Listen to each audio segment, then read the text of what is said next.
It runs in the blood. Sentro ngayon ng kontrobersya ang magkapatid na kongresista na sina Eric at Edvic Yap. Sa patuloy na pagkalkal ng Bilyonaryo News Channel sa usapin ng flood control scandal, nadiskubre naming lumobo ang kanilang kontrata ng kanilang kumpanya nang maupo sila sa kamera. Bukod dyan, mayroon din silang transaksyon sa mag-asawang Diskaya. Yan ang exclusive agenda report ni Joash Malimban. Kamakailan lang, inanunsyo ni Pangulong Bongbong Marcos na frozen na ang assets ng magkapatid na si Benguet Representative Eric Yap at ACT-CIS Representative Edvic Yap. Pati na rin ang mga kumpanyang konektado sa kanila na Silver Wolves Construction Corporation at Skyyard Aviation Corporation. Kaugnayan ng pagkakasangkot nila sa DPWH corruption schemes at flood control scandal. Ayon kay PBBM, frozen ang nasa 280 bank accounts, 22 insurance policies, 3 securities accounts at 8 air assets, base sa rekomendasyon ng Anti-Money Laundering Council o AMLAC. Sa pagsusuri ng Bilyonaryo News Channel, 7 air assets ang nakapangalan sa Skyyard, isa naman na nakapangalan kay Congressman Edvic Yap. Kailangan natin ang mga freeze order na ito para hindi maibenta ang mga ari-arian at para maibalik natin sa ating mga kababayan ang bawat pisong pinaghihinalaang ninakaw. Pero sino nga ba ang mga Yap at paano sila nasabit sa tinaguriang pinakamalaking corruption scandal sa kasaysayan ng Pilipinas? Isang neophyte congressman ng ACT-CIS party list, si Representative Eric Yap, nang maupo siya bilang House Committee on Appropriations Chairperson noong 2020.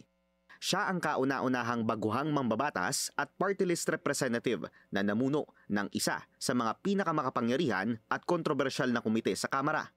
Hindi na rin bago ang kontrobersya kay Yap dahil una na rin siyang nasangkot sa mga alegasyon ng bid rigging sa mga panahon ng kanyang chairmanship. Ang kapatid niya namang si Congressman Edvic Yap umupo bilang kinatawan ng ACT-CIS mula 2022. Unang nadawit sa flood control probe ang pangalan ni Congressman Eric Yap nang lumutang ang Senate witness na si Orly Gutesa. Aniya, nag-deliver umano si Yap ng 46 suitcases na naglalaman ng 48 million pesos each o katumbas ng 2.2 billion pesos sa bahay ni Zaldico sa Valle Verde noong December 2024. Pinabulaanan ni Yap ang mga akusasyon na tumanggap siya ng kickbacks at may kinalaman siya sa nangyaring flood control scandal. Wala na rin daw siyang kaugnayan sa construction firm na Silver Wolves, ang kontraktor na nahaharap ngayon sa mga maanumalyang flood control projects sa La Union. Dahil ayon sa kongresista, nag-divest na siya rito. Taliwas ito sa resulta ng investigasyon ng AMLAC. Ayon sa mga dokumentong nakuha namin, 2022 nagsimulang magkaroon ng transactions ang Silver Wolves sa DPWH. Sa kaparehong taon, nagsimulang lumobo ang financial transactions ng kumpanya na aabot sa 16.6 billion pesos hanggang 2025. 3.1 billion pesos dito galing sa pondo ng flood control contracts na nasungkit ng kumpanya. Sa pagsusuri ng AMLAC, sourced from DPWH ang lahat ng cash inflows na ito. Taliwas sa sinasabi ni Congressman Yap na wala na siyang financial interest sa Silver Wolves, nadiskubre ng AMLAC na aabot sa 6.1 billion pesos ang fund transfers na naitala mula sa Silver Wolves patungo sa personal accounts ng magkapatid na Eric at Edvic, pati na rin sa isang Mark Anthony Ching na business partner daw ng mga Yap.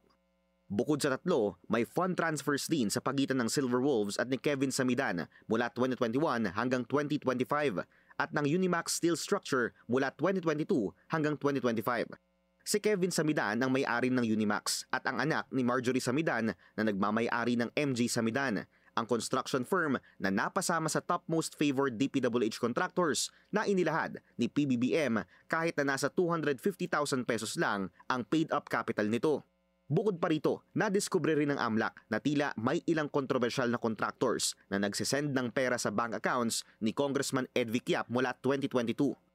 Kabilang na riyan ang St. Timothy Construction ng tinaguriang flood control royalty na Sara at Curly Diskaya. Sa kabuuan, aabot daw sa 161 ang bilang ng direct transactions ni Congressman Edvic sa mga kontraktor. Aabot ang perang inilipat sa kanya sa mahigit 4.7 billion pesos. Ayon sa findings ng AMLAC, may sapat umanong basihan para sabihing ang mga DPWH funds na inilipat sa Silver Wolves ay napunta rin sa magkapatid na Yap at mga negosyong kontrolado ng Yap family. Sinubukan ng Bilyonaryo News Channel na kunin ang panig ng mga Yap pero hindi pa sila tumugon sa aming mga mensahe. Para sa agenda, Joash Malimban, Bilyonaryo News Channel.